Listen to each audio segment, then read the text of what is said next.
नमस्कार जी।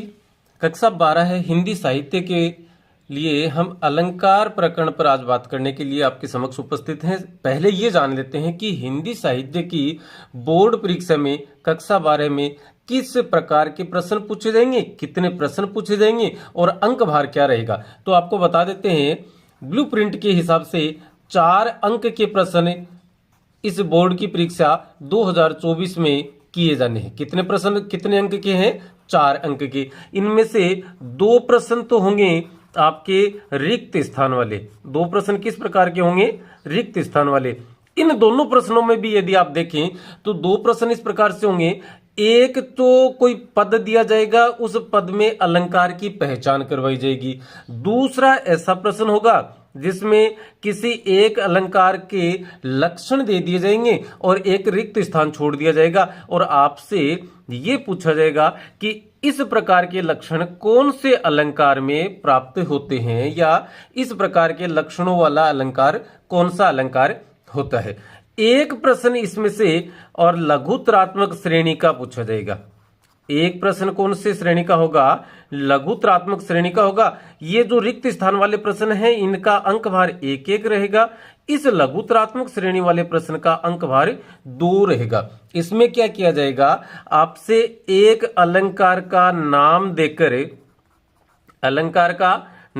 देकर और उसकी परिभाषा लिखवाई जाएगी और परिभाषा के साथ साथ उसका एक उदाहरण भी आपको लिखने के लिए कहा जाएगा। इस वीडियो में आप क्या जानेंगे? रिक्त स्थान वाले प्रश्नोत्तरों के बारे में जानेंगे और लघुत्रात्मक प्रश्नों वाले जो हैं श्रेणी का जो प्रश्न है उसमें प्रत्येक अलंकार की परिभाषा और उसका कम से कम एक उदाहरण तो हम इसमें पढ़ने ही वाले हैं और रिक्त स्थान वाले प्रश्न हैं वो बीच में से बनेंगे तो उनके लिए भी हम बात करेंगे। तो सबसे पहले देख लेते हैं अलंकार की परिभाषा। अलंकार की परिभाषा है कि काव्य का सौंदर्य बढ़ाने वाले कारक, तत्व या धर्म अलंकार कहलाते हैं। सीधी बात है, जो काव्य की सुंदरता को बढ़ा देते हैं वे ही क्या कहलाते हैं? अलंकार कहलाते हैं। अलंकार 3 प्रकार के माने जाते हैं। क्योंकि बहुत कम संसाधनों में हम आपके सामने उपस्थित हैं, न डिजिटल बोर्ड है, न और कोई तामझाम है, न कोई दिखावा है। सीधे जो लिखा पहले इसको तैयार किया उसके बाद में आपके समक्ष लेकर आए हैं। अलंकार कितने प्रकार के माने जाते हैं? तो 3 प्रकार के माने जाते हैं। रिक्त स्थान वाला प्रश्न पूछा जा सकता है कि अलंकार कितने प्रकार के माने जाते हैं। पहला है शब्दालंकार। इस शब्दालंकार का यदि विग्रह हम करते हैं तो शब्द धन अलंकार प्राप्त होता है। आप इसको समझे पहले कि जहां शब्द के कारण से अलंकार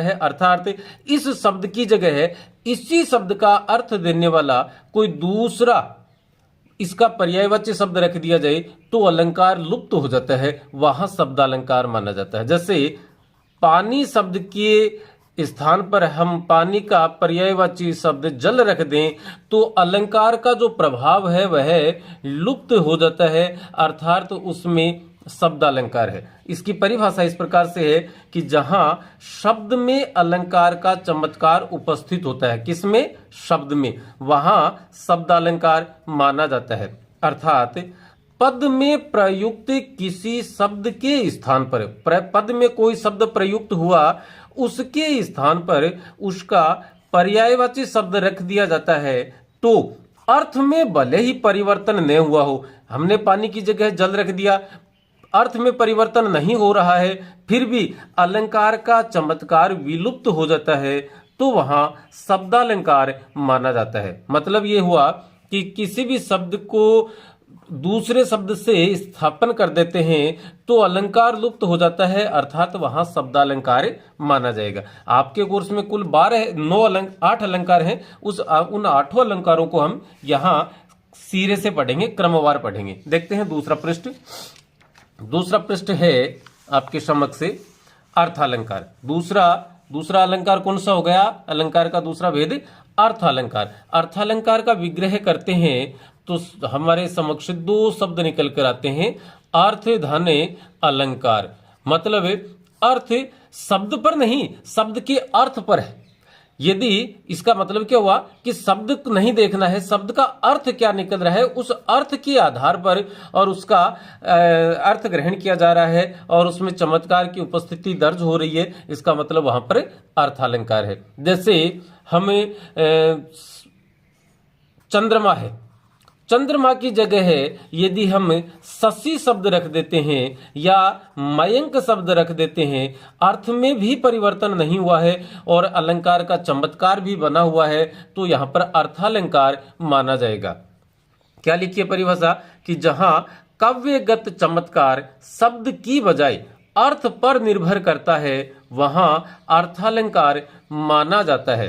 अर्थात पद में प्रयुक्त किसी शब्द के, दोबारा देखें कि पद में प्रयुक्त किसी शब्द के स्थान पर उसका पर्यायवाची शब्द रख दिया जाता है तो भी आलंकारिक चमत्कार ज्यों का त्यों बना रहता है। आप चंद्रमा की जगह शशि शब्द रख रहे हैं तो भी अलंकार वैसा का वैसा ही बना हुआ है, इसका मतलब वहां पर अर्थालंकार माना जाएगा। आपने यमक अलंकार हिंदी अनिवार्य में पढ़ा था, उसका एक बड़ा महत्वपूर्ण उदाहरण था कनक कनकते सो गुना मादकता अधिकाय।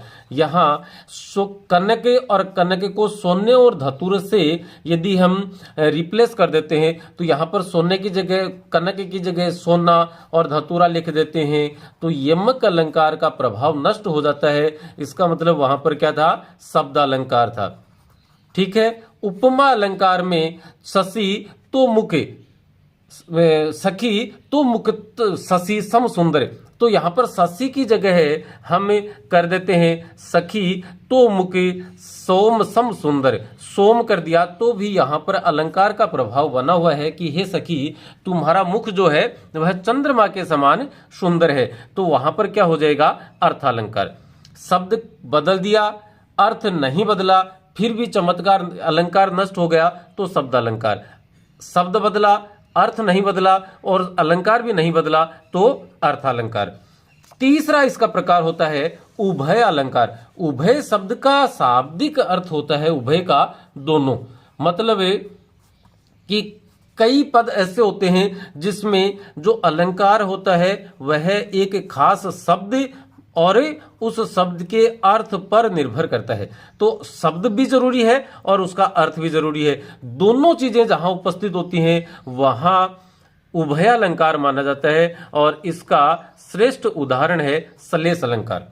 तो इसकी परिभाषा में क्या लिखा है कि जब किसी रचना या काव्य में शब्द और अर्थ दोनों में अलंकार का सौंदर्य उपस्थित रहता है तो वहां उभय अलंकार माना जाता है। मतलब शब्द और अर्थ दोनों का सौंदर्य उपस्थित होता है वहां, अर्थात किसी विशेष शब्द द्वारा विशेष अर्थ को प्रकट किया जाता है तो वहां उभय अलंकार माना जाता है।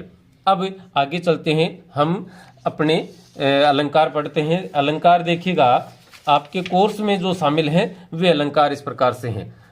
आपके सिलेबस में कुल मिलाकर 8 अलंकार हैं। अन्योक्ति, समासोक्ति ये एक दूसरे के विपरीत लक्षणों वाले हैं।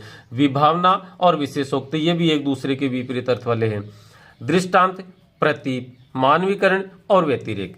अब 2 ऐसे शब्द आते हैं बार बार हमारे समक्ष अलंकार को पढ़ते समय जिनका अर्थ जान लेना बेहद जरूरी है।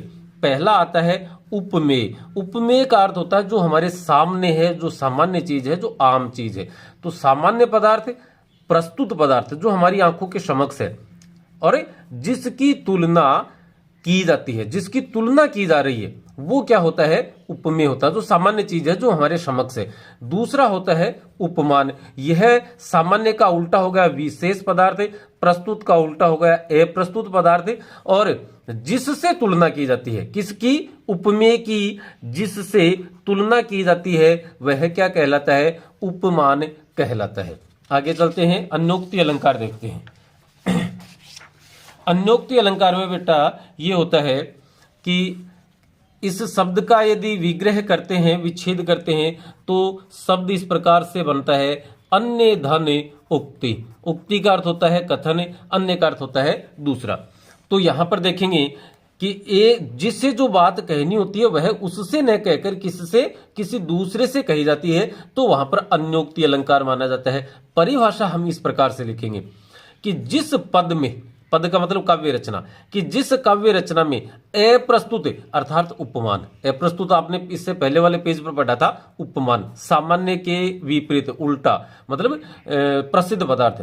तो जिस काव्य रचना या जिस पद में अप्रस्तुत या उपमान के वर्णन के माध्यम से, मतलब वर्णन किसका किया जा रहा है, प्रसिद्ध चीज का, कि वर्णन के माध्यम से प्रस्तुत या उपमेय का बोध करवाया जाता है, तो वहां अन्योक्ति अलंकार माना जाता है।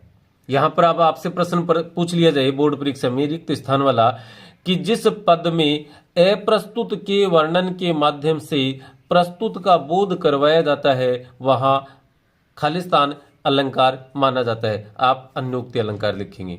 या हो सकता है कि जिस पद में यह खालिस्तान दे दिया, के वर्णन के माध्यम से यह खालिस्तान दे दिया, का बोध करवाया जाता है, वहां अन्योक्ति अलंकार माना जाता है।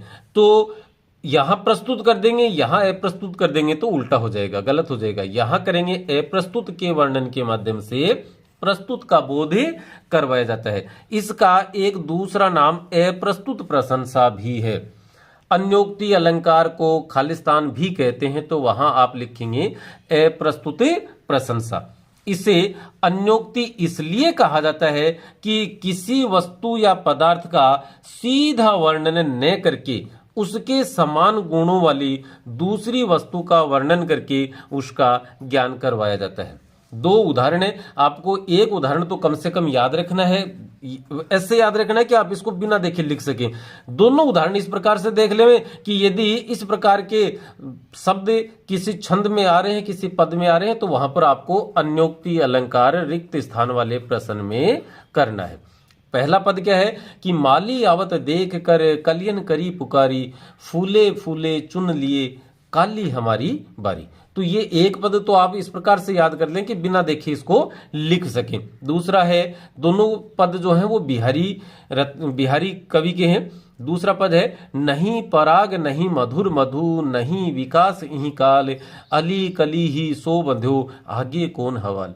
तो दोनों पद आप ध्यान रखें कि इन दोनों पदों में से कोई सा भी पद यदि बोर्ड की परीक्षा में किया जाता है तो वहां पर आपको अन्योक्ति अलंकार लिखना है। अन्योक्ति अलंकार की परिभाषा पूछी जाती है तो आपको यहां से यहां तक लिखनी है कि जिस पद में अप्रस्तुत या उपमान, आप दोनों में से कोई एक शब्द लिख दें के माध्यम के वर्णन के माध्यम से इन दोनों का या दोनों में से किसी एक को लिखकर का बोध करवाया जाता है, वहां अन्योक्ति अलंकार माना जाता है। अप्रस्तुत लिखते हैं तो यहां प्रस्तुत लिखना है, यदि उपमान लिखते हैं तो यहां पर उपमेय लिखना है। ठीक है, और इसका दूसरा नाम अप्रस्तुत प्रशंसा भी माना लिया जाता है। चलिए अब दूसरा उदाहरण देखते हैं, दूसरा छंद देखते हैं। दूसरा छंद दूसरा अलंकार आपका है समासोक्ति अलंकार। अब देखिएगा एक बार अलंकार अन्योक्ति को याद कीजिए आप, वहां पर आप अप्रस्तुत का वर्णन कर रहे थे, ठीक है, और अप्रस्तुत के माध्यम से किसका बोध हो रहा था, प्रस्तुत का। इसमें उल्टा होता है, इसमें प्रस्तुत का वर्णन तो किया ही जाता है लेकिन कुछ विशेष ऐसा होता है कि हमें एक अप्रस्तुत चीज भी वहां दिखाई देने लगती है, और वो जो दूसरी चीज होती है वो सबसे महत्वपूर्ण है। वह क्या है, वह यह है समान अर्थ देने वाले विशेषण। यदि समान अर्थ देने वाले विशेषण शब्द आ जाए बोर्ड की परीक्षा के रिक्त स्थान में तो आपको वहां पर रिक्त स्थान की पूर्ति करनी है समासोक्ति अलंकार से। किस प्रकार से होगी परिभाषा कि जिस पद में प्रस्तुत मतलब उपमेय के वर्णन में समान अर्थ देने वाले विशेषणों के द्वारा अप्रस्तुत का बोध करवाया जाता है वहां समासोक्ति अलंकार माना जाता है। वर्णन तो किया जाता है प्रस्तुत का, लेकिन कुछ समान अर्थ देने वाले विशेषण होते हैं और उन विशेषणों के कारण से हमें एक अप्रस्तुत का बोध भी होता है, उसे समासोक्ति अलंकार कहते हैं। इस अलंकार में प्रयुक्त शब्दों से प्रस्तुत के साथ साथ एक अप्रस्तुत अर्थ भी सूचित होता है या प्रकट होता है, जो यद्यपि प्रसंग का विषय नहीं है फिर भी हमारा ध्यान आकर्षित करता है। जैसे कुमुदिनी हु प्रफुल्लित भई सांझ कला निधि जोई, इसका सीधा अर्थ तो यह निकलता है कि संध्या के समय, कला निधि कहते हैं चांद को, कि संध्या के समय चांद को देखकर कुमुदिनी नाम का जो पुष्प था वह प्रफुल्लित हो गया, वह प्रसन्न हो गया या वह खिल गया। इसका एक और अर्थ निकलता है कि संध्या के समय कला निधि को कहते हैं कलाओं का निधि, कलाओं के निधि, और कलाओं के निधि का अर्थ हो गया प्रियतम, कि कोई नायिका है वह संध्या के समय अपने कला निधि, कलाओं के निधि प्रियतम को देखकर, जो कुमुदिनी थी ये हो जाएगा नायिका, तो नायिका संध्या के समय कलाओं के निधि प्रियतम को देखकर प्रफुल्लित हो जाती है। ये इसका अप्रस्तुत अर्थ निकलता है, जो विषय नहीं है प्रसंग का, लेकिन ध्यान तो आकर्षित कर ही रहा है। अतः यहां पर कौन सा अलंकार हो जाएगा? समासोक्ति अलंकार माना जाएगा। आगे चलते हैं। अगला है विभावना अलंकार। विभावना में क्या होता है वो देख लेते हैं। विभावना अलंकार का उल्टा होता है विशेषोक्ति। देखें कि प्रत्येक कार्य के पीछे कोई न कोई कारण अवश्य होता है। कारण को आप साधन के रूप में भी ले सकते हैं। प्रत्येक कार्य के पीछे कोई न कोई कारण अवश्य होता है, लेकिन जब किसी पद में कारण के बिना ही कार्य की उत्पत्ति हो जाती है तो वहां विभावना अलंकार माना जाता है। मतलब हम मानते हैं इस बात को कि कोई भी काम बिना कारण के नहीं हो सकता, लेकिन यदि किसी पद में कारण के बिना ही कार्य का होना दिखाया जाता है तो वहां विभावना अलंकार माना जाता है। इस विभावना को प्रकट करने के लिए, इस विभावना को प्रकट करने के लिए बिन, बिना, बिनु और रहित जैसे शब्दों का प्रयोग ही किया जाता है। ध्यान देवें, ये चार शब्द यदि आपको किसी में मिलते हैं तो 100% नहीं है, क्योंकि आगे एक उदाहरण ऐसा आएगा जिसमें बिनु शब्द का प्रयोग हो रहा है, लेकिन फिर भी उसमें क्या है? विभावना नहीं है। अर्थ ग्रहण पर डिपेंड करता है सारा मसला, लेकिन हम ये मान सकते हैं आमतौर पर कि ये चार शब्द जिस पद में होंगे उस पद में विभावना अलंकार माना जाएगा। जैसे क्या लिखा है, उदाहरण के तौर पर देखें, बिनु पद चले, कि वह बिना पैरों के चल रहे हैं। सुने बिनु काना, अब सुनने का काम तो कान से होता है, लेकिन वो सुनने का काम भी कानों के बिना कर रहे हैं। तो यहां पर बिना शब्द मतलब रहित शब्द या निषेध का प्रयोग हो गया तो विभावना अलंकार। पूरा पद इस प्रकार से है कि बिनु पद चले, सुने बिनु काना, बिनु कर कर्म, बिना हाथ, कर्मानी हाथ, बिना हाथों के कर्म कर रहा है, कार्य कर रहा है, करे विधि नाना, आनन रहित तो सकल रस भोगी, कि मुंह नहीं है फिर भी संसार के समस्त रसों का उपभोग करने वाला है। बिनु वाणी वक्ता बड़जोगी, वाणी जीव नहीं है फिर भी वह बहुत बड़ा वक्ता भी है। तो ये तमाम चीजें साधनों के अभाव में हो रही हैं, कारण के अभाव में हो रही हैं, अतः विभावना अलंकार माना जाएगा। दूसरा इसका पद है कि निंदक नियरे राखिए, आंगन कुटी छवाए, बिन पानी साबुन बिना, निर्मल करे सुभाए। अब देखिएगा, निर्मल का मतलब होता सफाई। सफाई का काम चूंकि साबुन और पानी के बिना नहीं हो सकता, लेकिन जो निंदक व्यक्ति है, जो हमारी बुराई करने वाला व्यक्ति है, वह साबुन और पानी के बिना ही हमारे स्वभाव को क्या कर देता है? पवित्र कर देता है, साफ कर देता है या निर्मल कर देता है। अतः इस बिन और इस बिना के कारण से हम कह सकते हैं कि इसमें भी कौन सा अलंकार माना जाएगा? विभावना अलंकार माना जाएगा। आगे चलते हैं विशेषोक्ति पर। यह विशेषोक्ति अलंकार है। विशेषोक्ति में इसका थोड़ा सा उल्टा होता है विभावना का। देखें क्या है कि जहां उसमें क्या था, कारण नहीं है फिर भी काम हो रहा है। विशेषोक्ति में क्या होगा? कारण है, काम नहीं हो रहा है। तो जहां कारण होने पर भी कार्य का न होना प्रदर्शित किया जाता है वहां विशेषोक्ति अलंकार माना जाता है। क्योंकि कार्य कारण का नियम विश्वव्यापी होता है, बिना कारण के कार्य नहीं होता है, किंतु विशेषोक्ति अलंकार में प्रसिद्ध कारण होने पर भी कार्य संपन्न नहीं होता है।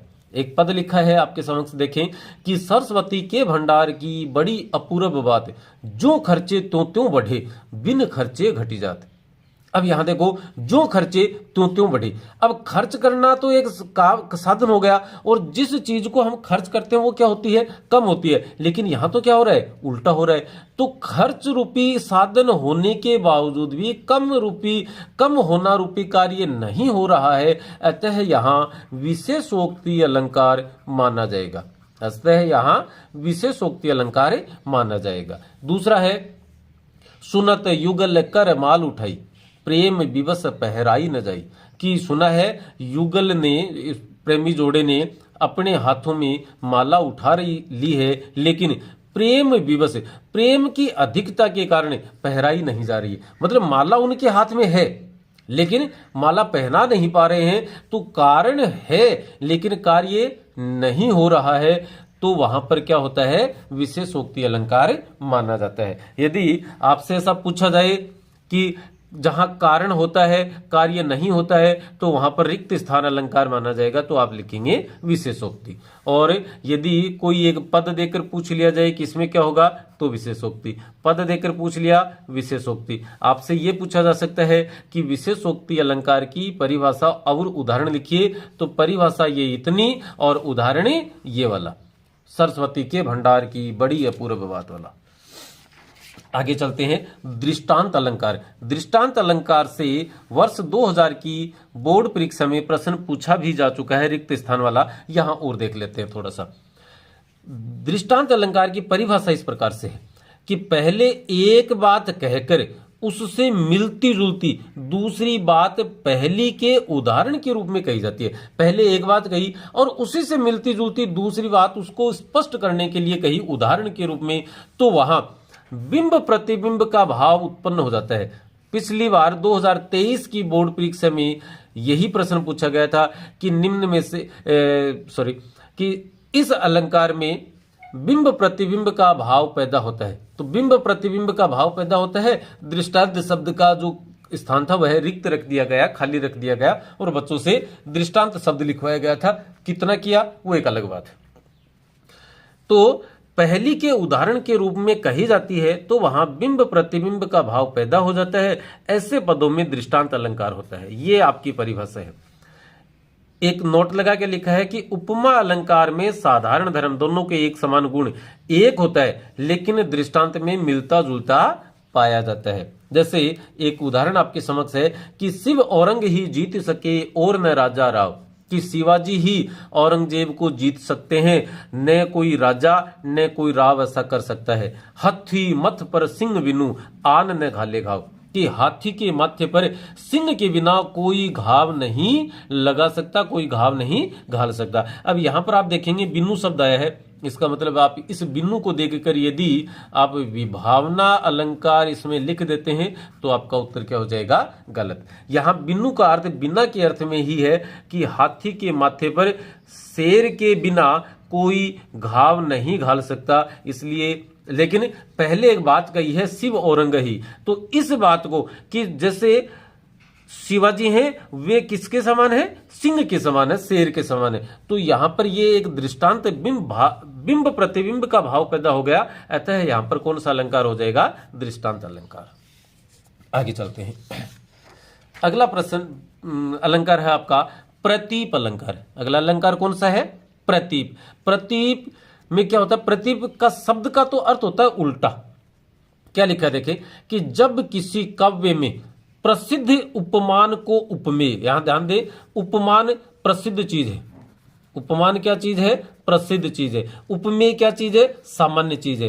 कि उपमान को उपमेय या उपमेय को उपमान सिद्ध करके, देखिए उपमान इतना बड़ा है, उपमेय यहां है। यदि आपने उपमान को नीचे गिरा लिया और इसके समान ले आए तो भी उपमान का तिरस्कार हो गया, उपमान का बेचारे का अपमान हो गया। या ये करें कि उपमान यहां है और उपमेय यहां है, तो इसको आप बराबर उठा के इसके बराबर ले गए, तो भी क्या हुआ, इस बेचारे का तो तिरस्कार ही हुआ।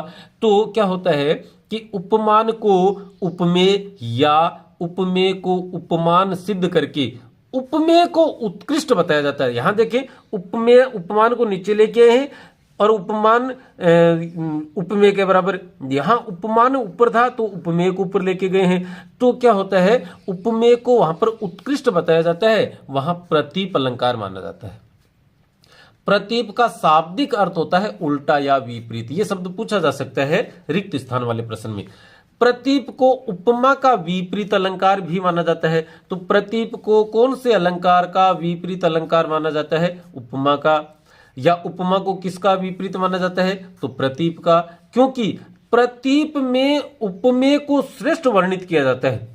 दूसरे शब्दों में कहें तो उपमेय के समक्ष उपमान का तिरस्कार किया जाता है, और जहां तिरस्कार का भाव पैदा होता है वहां पर प्रतीप अलंकार माना जाता है। आगे देखें, उदाहरण आपके समक्ष है। एक सखी दूसरी सखी से कह रही है, सखी मयंक तब मुख सम सुंदर, कि हे सखी मयंक जो चांद है वह तुम्हारे मुंह जैसा सुंदर है। ऐसा तो नहीं हो सकता, चांद तो खूबसूरती के लिए, सुंदरता के लिए प्रसिद्ध चीज है, तो चांद के समान मुख है, ये तो ठीक था, लेकिन मुख चांद कैसा है? इसके मुख के समान है। तो बेचारे चांद को तो हम नीचे लेके आ गए, इसका मतलब चांद का क्या हो गया? तिरस्कार हो गया, अतः प्रतीप अलंकार। दूसरा देखिए, सिए वदन सम हिम कर नाही, ये हिमकर का अर्थ भी चांद होता है, कि सीता के मुख के समान तो चांद भी नहीं है। ऐसा कैसे हो सकता है? चांद तो बहुत सुंदर है। तो चांद के समान या सीता के मुख के समान चांद की सुंदरता नहीं है, इसका मतलब उपमेय ये था, इसका तो हमने क्या कर दिया, इसको तो बहुत बड़ा बना दिया। उपमान ये था, इसको बेचारे को नीचे ले आए, इसका मतलब यहां पर भी कौन सा अलंकार हो जाएगा? प्रतीप अलंकार। दूसरा कह रहे हैं, करे प्रकाश प्रताप तव, प्रताप तव कहां भानु को काज। अब प्रकाश करने का काम दुनिया भर में कौन करता है? भानु करता है। भानु कहते हैं सूर्य को, सूर्य करता है। लेकिन यहां कवि ने क्या कहा है कि किसी व्यक्ति के द्वारा किए जाने वाले जो कार्य हैं, उसका जो तेज है, उसका जो कार्य है, उसके कारण से ही चारों तरफ उजाला हो गया। तो सूरज का क्या काम है? अब किसी भी व्यक्ति के काम चाहे कितने ही बड़े क्यों ना हो, सूर्य की तरह से तो उजाला नहीं कर सकते। इस सूर्य बेचारे का क्या किया हमने? मान मर्दन कर दिया, सूर्य को बहुत नीचा लेके आ गए, किसी के कार्यों को बहुत ऊंचा बना दिया। तो यहां पर उपमेय को तो बड़ा बना दिया, उपमान को नीचे लिए, तो अलंकार हो गया प्रतीप, और आपके 1 नंबर बोर्ड परीक्षा में आपको मिल गए। आगे चलते हैं, आगे देखते हैं। तो अलंकार है मानवीकरण अलंकार। मानवीकरण अलंकार में क्या होता है? मनुष्य के द्वारा की जाने वाली क्रियाओं को किसी प्राकृतिक या निर्जीव पदार्थ पर आरोपित कर दिया जाता है। क्या लिखा है कि जब किसी प्राकृतिक या निर्जीव पदार्थ पर मानव द्वारा की जाने वाली क्रियाओं, मतलब मानवीय क्रियाओं, वहां पर क्या हो, आप सीधे इतना भी लिख सकते हैं कि जब किसी प्राकृतिक या निर्जीव पदार्थ पर मानवीय क्रियाओं का आरोप कर दिया जाता है तो वहां मानवीकरण अलंकार माना जाता है। उदाहरण के तौर पर ये लिखेंगे, आपको कम से कम एक एक उदाहरण तो याद करना ही है। आप अपने नोट्स से करें, इस वीडियो से करें, अपने गुरुजन के संपर्क में रहकर उनसे कुछ लिखवाएं, लेकिन एक एक उदाहरण तो हर एक अलंकार का याद करना है, ताकि आप 2 नंबर अपने उस परिभाषा वाले पार्ट में कर सकें। क्या लिखा है कि धीरे धीरे हिमाच्छादन, मतलब हिम का, बर्फ का जो कवर हो गई थी जमीन, वो हटने लगा धरातल से। जगी वनस्पतियां अलसाई, मुख धोती शीतल जल से। अब देखिएगा, वनस्पति प्राकृतिक चीज है, वो जग गई। अब जबकि जगना तो मनुष्य का काम है, आलस करना भी किसका काम है? मनुष्य का काम है। यहां पर मानवीय क्रियाओं को वनस्पति पर आरोपित कर दिया गया है, इसलिए कौन सा अलंकार है? मानवीकरण अलंकार माना जाएगा। मुख धोती शीतल जल से, अब मुख धोने का काम भी कौन करता है? ये मानवीय क्रिया है, इसलिए यहां पर भी मानवीकरण अलंकार। आपकी 3 उदाहरण आपके लिए हैं आपकी अंतरा नामक पाठ्य पुस्तक से। पहली कविता देवसेना का गीत में लिखा है कि चढ़कर मेरे जीवन रथ पर प्रलय चल रहा अपने पथ पर। तो प्रलय प्राकृतिक पदार्थ है और वह चल रहा है, तो चल रहा है, इसका मतलब क्या हो गया? मानवीकरण। ये वसंत आयास से लिया गया है, रघुवीर सहाय की कविता है। कोई 6 बजे सुबह जैसे गर्म पानी से नहाइयो, नहाना मनुष्य का काम है और यहां पर हवा पर आरोपित किया गया है। खिली हुई हवा आई, हवा का आना, फिरकी सी आई, घूमती हुई सी आई और चली गई। तो ये आना, नहाना, आना, चले जाना, ये सारे मनुष्य के काम है और इसके कारण से यहां पर मानवीकरण अलंकार माना जाएगा। अगला एक उदाहरण और देख लेते हैं। बीती विभावरी जागरी, अंबर पनघट में डुबो रही, तारा घट उषा नागरी। पूरे पद में देखा जाए तो रूपक अलंकार है, लेकिन यहां पर उषा मतलब प्रभात, सुबह, सवेरे को क्या बना दिया, एक नागरी, एक महिला के रूप में चित्रित किया गया है, अतः यहां मानवीकरण अलंकार माना जाएगा। पूरे पद की बात यदि आप करेंगे तो पूरे पद में तो क्या है, रूपक अलंकार है। यदि हम सिर्फ इस उषा पर बात करें तो नागरी का आरोप कर दिया गया है, अतः मानवीकरण अलंकार माना जाएगा। अंतिम आपका है व्यतिरेक अलंकार। अंतिम अलंकार कौन सा है, व्यतिरेक अलंकार। व्यतिरेक कुछ कुछ प्रतीप के जैसा है, लेकिन थोड़ा सा अंतर है। प्रतीप में क्या होता है, एक पहले इस अंतर को समझ लेते हैं। प्रतीप में पूरे के पूरे उपमान को उपमेय से निकृष्ट साबित कर दिया जाता है। इसमें क्या होता है, इसमें उपमेय में कोई एक चीज, एक गुण या अवगुण बढ़ाकर बताया जाता है उपमान से, बस वहीं एक गुण यदि बढ़ाकर बताया जा रहा है तो व्यतिरेक अलंकार।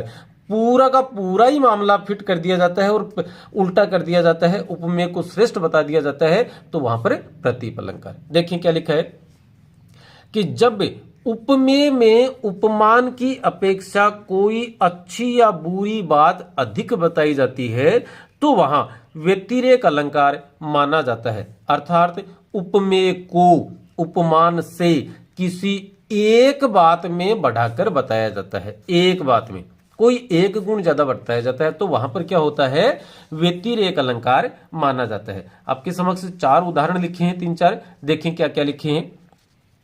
कि साधु ऊंचे शैल सम किंतु प्रकृति सुकुमार। साधु का अर्थ है सज्जन, कि सज्जन लोग जो हैं उनका व्यक्तित्व कैसा है, ऊंचा, मतलब उनका व्यक्तित्व कैसा है, विराट है। किसके समान, शैल, पर्वत के समान। कि साधु पर्वत के समान विराट होते हैं सज्जन लोग, लेकिन उनकी जो प्रकृति है, प्रकृति का मतलब है स्वभाव, लेकिन उनका जो स्वभाव है वह कैसा होता है, सुकुमार, वह कोमल होता है।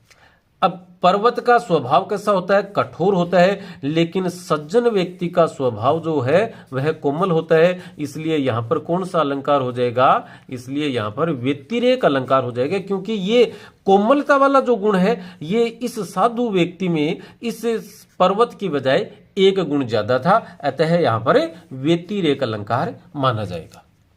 दूसरा उदाहरण देखें कि शरत चंद्र की समता राधा मुख से है नहीं। कि शरत चंद्र की समानता राधा के मुख से नहीं की जा सकती। दिन मलिन वह घटता बढ़ता, कि वह दिन में तो मलिन रहता है और घटता बढ़ता भी रहता है। कौन है, चांद। कि वह दिन में तो मलिन मतलब छुपा रहता है, दिखाई नहीं देता, और घटता बढ़ता भी रहता है। यह विकसित दिन रैन, यह कौन है, राधा का मुख। राधा के मुख की जो खूबसूरती है, जो सुंदरता है, वह दिन रात विकसित होती चली जा रही है, वह दिन रात लगातार बढ़ती चली जा रही है। तो चंद्रमा भले ही कितना ही खूबसूरत क्यों न हो, लेकिन चंद्रमा दिन में दिखाई नहीं देता और वह घटता बढ़ता भी रहता है। लेकिन राधा के मुख में ये जो विकसित होने वाला जो भाव है यह ज्यादा था चंद्रमा की बजाय, उपमान की बजाय, अतः यहां पर व्यतिरेक अलंकार माना जाएगा। आगे लिखा है कि संत हृदय नवनीत समाना, कहा कभी न परि कहे न जाना, निज प्रताप द्रवे नवनीता, पर दुख द्रवहि सुसंत पुनीता। क्या लिखा है कि संतों का हृदय है वह नवनीत के समान होता है, घी, नवनीत कहते हैं घी को। वह सज्जन व्यक्तियों का हृदय जो है वह घी के समान होता है। कवियों ने इसके बारे में खूब कहा, लेकिन पूर्ण रूप से कहा नहीं जा सकता। निज प्रताप द्रव्य नवनीता, कि जो घी है, जो नवनीत है, वह अपने प्रताप, अपने गुणों के कारण से द्रवित होता है, पिघलता है। पर दुख, दूसरे का दुख, यहां पर है दूसरों का दुख, दूसरों के दुख से क्या होता है, द्रवित पिघल जाते हैं। कौन है? जो पुनीत सुसंत हैं, जो सज्जन लोग हैं, जो सज्जन व्यक्ति हैं, वे दूसरों के दुख को देखकर ही पिघल जाते हैं। जबकि नवनीत में क्या होता है, वह अपने प्रताप, अपने गुण से ही पिघलता है। जबकि सज्जन लोग दूसरों के दुख के कारण से पिघल जाते हैं। इसलिए सुसंत में, संत व्यक्तियों में ये एक गुण ज्यादा है, और यह एक गुण ज्यादा होने से यहां अलंकार हो जाएगा व्यतिरेक अलंकार। तो आज के इस वीडियो में आपके सामने इतना ही। अगले वीडियो में हम छंद प्रकरण को लेकर आपके सामने फिर से उपस्थित होंगे। कक्षा 12 है, विषय हिंदी साहित्य के सभी बच्चों को बोर्ड परीक्षा की तरफ के लिए बहुत बहुत शुभकामनाएं। आपका पेपर बहुत शानदार जाए, इसकी हमें कामना करते हैं। धन्यवाद।